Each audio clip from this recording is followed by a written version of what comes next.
welcome to the Spice of Life, where recipes are meant to be shared. Let's see what's happening in the kitchen today. Today we will be making tomato avocado salsa.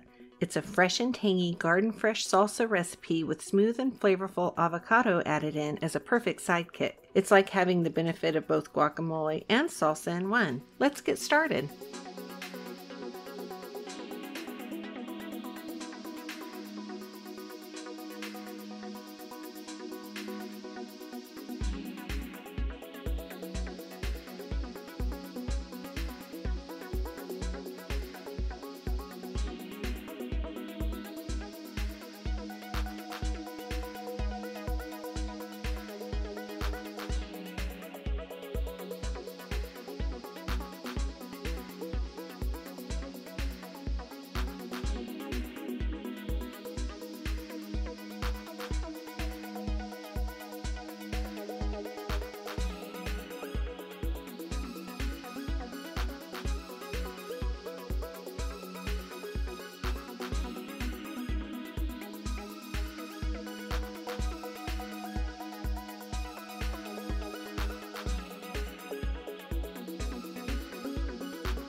If you like this demonstration, please let me know by clicking the like button below and subscribing to my channel. I have more great recipes and cooking tutorials on the way. There is also a link to a printable PDF copy of the recipe in the description below, as well as a link to the Spice of Life blog and Facebook page. I hope you check them out. Enjoy!